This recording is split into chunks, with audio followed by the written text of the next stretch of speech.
नमस्कार। कुरुक्षेत्र में है आप, जिसका फैलाव वहां तक है जहां तक सूर्य की किरणें पहुंचती है, जहां न कोई नीति है न कोई नियम है, जहां न सूर्योदय के साथ युद्ध आरंभ होता है न ही सूर्यास्त के साथ युद्ध समाप्ति की घोषणा होती है, जहां कोई भी किसी भी क्षण अपने राजनीतिक साम दाम दंड भेद का भरपूर इस्तेमाल कर, लिमिटलेस इस्तेमाल कर अपना राजनीतिक विजय पताका फहरा सकता है, साथ ही साथ राजनीतिक जमीन पर कब्जा कायम कर सकता है।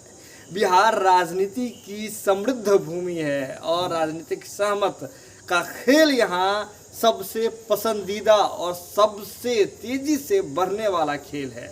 अगर इस खेल का ग्रोथ रेट देखें तो वह विश्व में अडानी जी के भी बढ़ने से ज़्यादा है।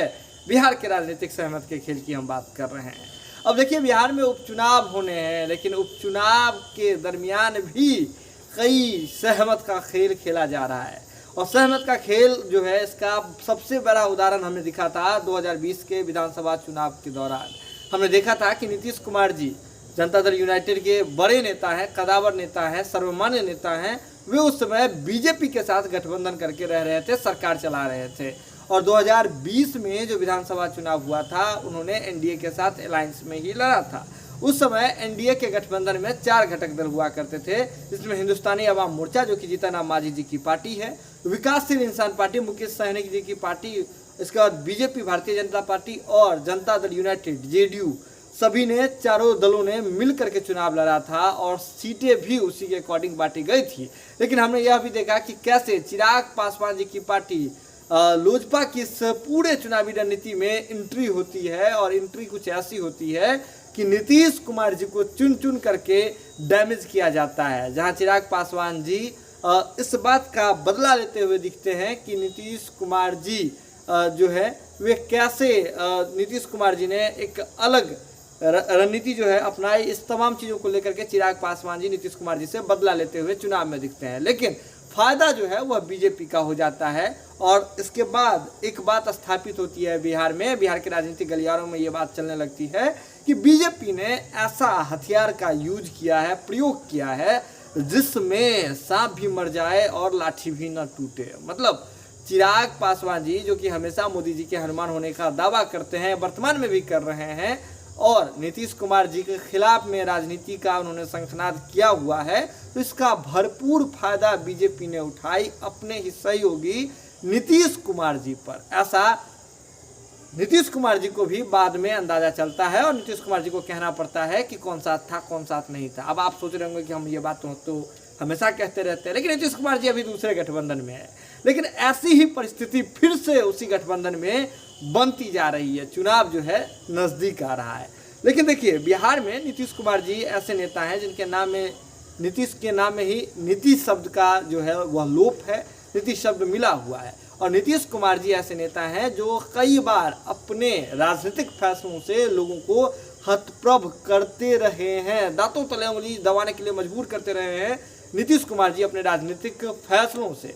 और इसीलिए नीतीश कुमार जी का जो फैसला है, कई बार नीतीश कुमार जी का जो चाल है वह राष्ट्रीय स्तर पर जो है उपयोग किया जाता है। आप समझिए, राजनीति में क्या होता है कि आपने कोई नया खोज कर दिया, जैसे ऐसे एक जनरल लाइफ में भी ले लीजिए, आपने एक बल्ब का खोज कर दिया, आपने इस माइक का खोज कर दिया, तो खोज करता आप हो गए, यूज करता उपयोग करता आप हुए, लेकिन इसके बाद जो इसका एक्सपेंड होगा तो ये तमाम लोग जो है उसका यूज करेंगे। यही कुछ हो रहा है। ऐसा ही बिहार में सरकार भले ही चल गई, बदल गई, लेकिन अब देखें तो नीतीश कुमार जी ने जो बीजेपी के साथ रहते हुए जिन अस्त्रों का प्रयोग किया था, वह बीजेपी उन्हीं अस्त्रों का प्रयोग नीतीश कुमार के ही और लालू प्रसाद यादव जी के ही खिलाफ कर रही है। नीतीश कुमार जी का प्रयोग किया हुआ अस्त्र, नीतीश कुमार जी का पनपाया हुआ अस्त्र, इसके बाद अगर देखें तो नीतीश अस्त्र जो है वह अब जो है इस बार किस प्रकार से उपयोग हो रहा है इसी सरकार को, महागठबंधन सरकार को घेरने के लिए, और इसका उपयोग बीजेपी कर रही है, यह आपको देखने को अभी मिलेगा अभी कुछ देर में।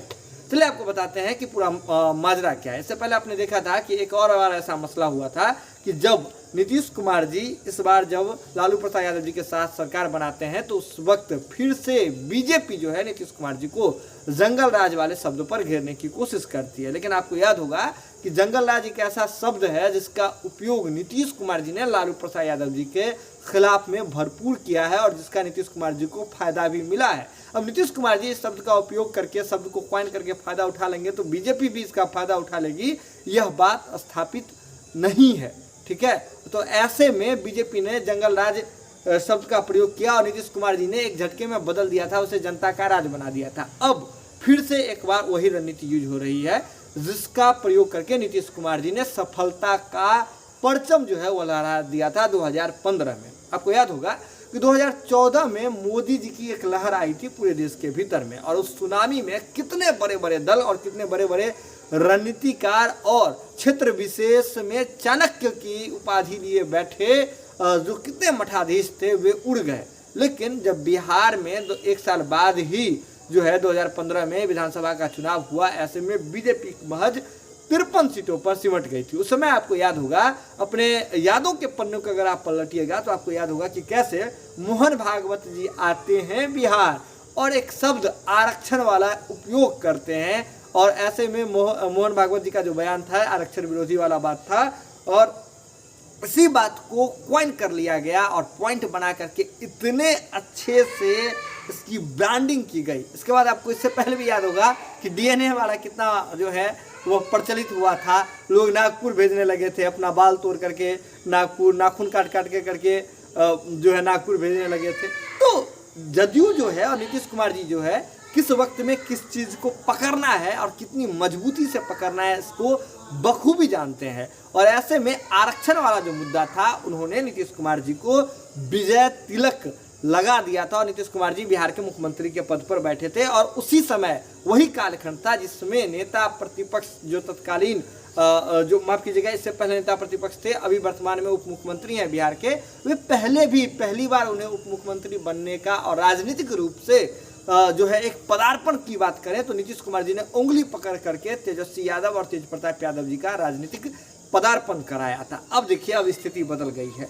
अभी हाई कोर्ट के द्वारा जो नगर निकाय का जो चुनाव होना था उस पर आरक्षण संबंधी मुद्दे को लेकर के स्टे लगा दिया गया था, और इसमें यह कहा गया था कि सुप्रीम कोर्ट के आदेश का बिहार सरकार अवहेलना कर रही है। जिसके बाद जो है आनन फानन में नीतीश कुमार जी की पार्टी जनता दल यूनाइटेड ने और पूरी महागठबंधन सरकार ने आयोग का भी गठन कर दिया। इधर तो है पुनर्याचिका जो है उन्होंने दायर की थी, जिसके बाद आयोग का गठन कर दिया गया, इसे वापस ले लिया गया। मतलब देख रहे हैं कितना तेजी से राजनीतिक घटनाक्रम बदल रहा है। लेकिन नीतीश कुमार जी ने वहां भी बाजी मार ली। अभी तक 2 आयोग का गठन हुआ है और दोनों आयोग में अगर कहें तो जदयू के ही आयोग के अध्यक्ष जदयू पार्टी से ही आए हैं, और दबी जुबान में राजद के भीतर से इसका विरोध भी शुरू हो गया है। लेकिन तेजस्वी यादव करे तो करे क्या, तेजस्वी यादव कुछ नहीं कर सकते हैं अभी, क्योंकि सपना जो है वह दिव्य देखा जा चुका है तेजस्वी यादव जी के द्वारा, और नीतीश कुमार जी की कुर्सी जो है उन्हें दिख रही है सामने। तो ऐसे में तेजस्वी यादव जी अभी कंप्रोमाइज करते रहेंगे, चाहे आपने देखा कि सिलसिलेवार ढंग से तेजस्वी यादव जी कितना कंप्रोमाइज कर रहे हैं। जगदानंद सिंह का प्रकरण हो, श्याम रजक का प्रकरण हो, तेज प्रताप यादव वाला प्रकरण हो, 2 मंत्रियों के इस्तीफा वाला प्रकरण हो, कंप्रोमाइज पे कंप्रोमाइज लगातार तेजस्वी यादव जी करते जा रहे हैं। और अब जब आयोग का गठन हुआ तो दोनों आयोग का अध्यक्ष जो है जनता दल यूनाइटेड पार्टी से ही हुआ है। तो ऐसे में राजद के लोगों के द्वारा, कार्यकर्ताओं के द्वारा जो है दबी जुबान में इसकी चर्चा की जाने लगी है, लेकिन खुल के कोई कुछ नहीं बोल सकता है, क्योंकि बोलना तेजस्वी यादव जी को ही है। इसके लिए लालू प्रसाद यादव जी अधिकृत कर चुके हैं। बहरहाल हम फिर से आते हैं इसी आरक्षण वाले मुद्दे पर। तो ऐसे में अब बीजेपी जो है प्रेस कॉन्फ्रेंस करके, चाहे सुशील मोदी हो या फिर बीजेपी के बिहार के प्रदेश अध्यक्ष संजय जायसवाल, वही आरक्षण वाला मुद्दा जिसे नीतीश कुमार जी ने इशू बनाया था 2015 में, लालू प्रसाद यादव जी ने इशू बनाया था 2015 में, तो उसी आरक्षण वाले मुद्दे को बीजेपी पकड़ करके नीतीश कुमार जी और लालू प्रसाद यादव जी को घेरने का भरपूर कोशिश कर रही है। लेकिन अब आपको बता दें कि हाई कोर्ट ने इस पर फिर से टिप्पणी कर दी है, और ऐसे में रास्ता नगर निकाय चुनाव का साफ हो गया है। मतलब अब ऐसा हो गया कि आप कुछ भी कह लीजिए, मतलब बातें ढाक के 3 पात की ही तरह हो रही है, और नीतीश कुमार जी अपने काम में कदम बढ़ाते हुए नजर आ रहे हैं। इस पर बीजेपी ने बहुत अच्छे से सोचा था कि कैसे अति पिछड़ा वाला जो वोट बैंक है, पिछड़ा अति पिछड़ा का वोट बैंक जिस पर नीतीश कुमार जी का एक अधिकार होता है, तो ऐसे में हम अति पिछड़ा आरक्षण को मुद्दा बना करके नीतीश कुमार जी के वोट बैंक में जबरदस्त सेंधमारी करेंगे। लेकिन यह सपना शायद धरा का धरा रह गया। लेकिन सपना देखिए धरा का धरा अभी रह गया है, लेकिन आगे उपयोग हो सकता है, मौका विशेष पर उपयोग हो सकता है। लेकिन अभी संजय जायसवाल जी का वो जो टीस है पुराना गृह विभाग वाला जो 2020 के बाद शुरू हुआ था, वो भी लगातार चल रहा है। संजय जायसवाल जी प्रेस कॉन्फ्रेंस करके गृह विभाग को लगातार घेर रहे हैं, और जब घेरना भी चाहिए बिल्कुल, क्योंकि आप विपक्ष में हैं। एक सजग विपक्ष का काम ही होता है कि सरकार की नीतियों को घेरना। और ऐसे में जब बिहार में डीजीपी वाला कांड हो जाए कि हाईकोर्ट के जज बनकर के अनुशंसा कर देते हैं, एक जो है एक अगर कहें ना कि एक आईपीएस का जो किसी कांड में जिनका नाम है, तो ऐसे में आरोपी हैं, अभी अभियुक्त पूरा नहीं हुए हैं लेकिन आरोपी अभी तक माने जा रहे हैं, तो ऐसे में तो उनकी पैरवी कर देते हैं, डीजीपी महोदय कर भी देते हैं, तो ऐसे में तो घेरना तो लाजमी है। लेकिन जब संजय जायसवाल जी घेरते हैं तो बस बहुत सारी बात निकल करके आती है। आपको याद होगा जब सरकार में भी थे तो संजय जायसवाल जी कैसे गृह विभाग को लेकर के नीतीश कुमार को लगातार घेर रहे थे। अब तो विपक्ष में आ गए हैं, अब खुल करके बोल सकते हैं, जबान पे कोई ताला नहीं है, गृह विभाग को जबरदस्त तरीके से घेर सकते हैं। ये बात उन्होंने करनी शुरू कर दी है। लेकिन अब आपको बताते हैं कि नीतीश कुमार जी का अस्त्र तो वहाँ चला है, लेकिन एक और भीतर भीतर नीतीश कुमार जी अस्त्र चला रहे हैं। कैसा अस्त्र आपको बता दें कि जब समझ रहे हैं कि तेजस्वी यादव कंप्रोमाइज के मूड में हैं, तो जब दो जगह जो है सीट जो है जो उपचुनाव का दोनों सीट मोकामा और गोपालगंज दोनों आरजेडी के खाते में चली गई, और ऐसे में अब जो है मामला कुछ अलग हो गया। खासकर हम बात कर रहे हैं मोकामा की। मोकामा क्षेत्र से ही, उसी क्षेत्र से आते हैं जनता दल यूनाइटेड के राष्ट्रीय अध्यक्ष ललन सिंह जी, और जो महागठबंधन के कोटे से उम्मीदवार है वो है अनंत सिंह जी की पत्नी मोकामा क्षेत्र से। और ऐसे में ललन सिंह जी, जिन्होंने कभी कहा था कि नीतीश कुमार जी के पेट में दांत है, ललन सिंह जी और अनंत सिंह जी के बीच में कितनी दरारें हैं और कैसा संबंध है, यह बात पूरा बिहार जानता है और राजनीति से रुचि रखने वाला एक एक व्यक्ति जानता है। और ऐसे में अब ऐसी मजबूरी हो गई है ललन सिंह जी के पास कि वे महागठबंधन के प्रत्याशी के समर्थन में जाएंगे। लेकिन हाँ, ये बात कोई कह नहीं रहा है कि जाएंगे।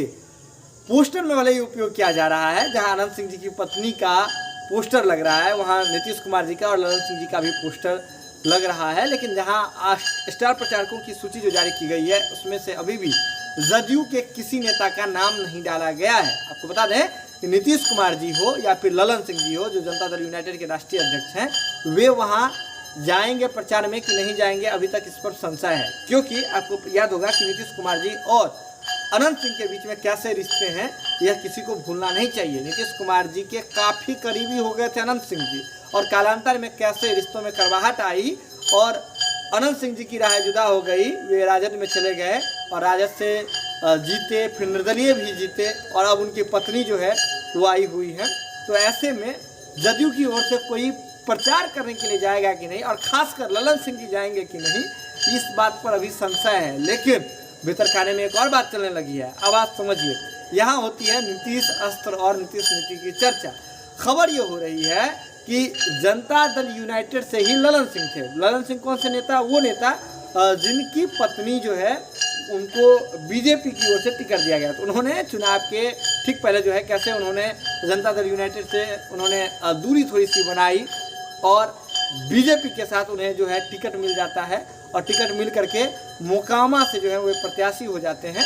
तो ऐसे में जो भीतर खाने में जो खबर चल रही है कि ये खबर चल रही है कि इसमें भी नीतीश कुमार जी की सोची समझी साजिश है। वे नहीं चाहते हैं कि अनंत सिंह जीत करके और अनंत सिंह जी का कोई भी व्यक्ति जीत करके फिर से राजद में आए, क्योंकि राजद वर्चस्व की लड़ाई लड़ने लगेगा। आपको याद होगा कि कैसे सिलसिलेवार ढंग से जो है वहाँ कैसे जो है काम हो रहा है सिलसिलेवार ढंग से राजद के भीतर में। आपने देखा कि अगर देखें तो मास्टर कार्तिकेय जो काफ़ी अनंत सिंह जी के करीबी माने जाते हैं, मास्टर कार्तिकेय, तो मास्टर कार्तिकेय का कैसे इस्तीफा लिया जाता है, और इस्तीफा लेने के बाद मास्टर कार्तिकेय का इस्तीफा लेने के बाद अब जो है ललन सिंह जी जो है उनकी पत्नी को बीजेपी इधर टिकट दे देती है, जदयू नेता ललन सिंह के पत्नी को, और इधर जो है अनंत सिंह जी की पत्नी को आरजेडी यानी कि पूरा महागठबंधन टिकट देता है। मतलब बहुत सारे सहमत के खेल जो है लगातार खेले जा रहे हैं बिहार की राजनीति में, राजनीतिक भूमि में। आपको सजग रहना होगा क्योंकि ये कुरुक्षेत्र है, यहाँ कभी भी किसी भी क्षण कोई परिवर्तन हो सकता है। अगर आपने अभी तक हमारे चैनल को सब्सक्राइब नहीं किया है तो सब्सक्राइब कर लें, और जो भी अपडेट होगा हम आपसे शीघ्र साझा करेंगे। बहुत बहुत धन्यवाद।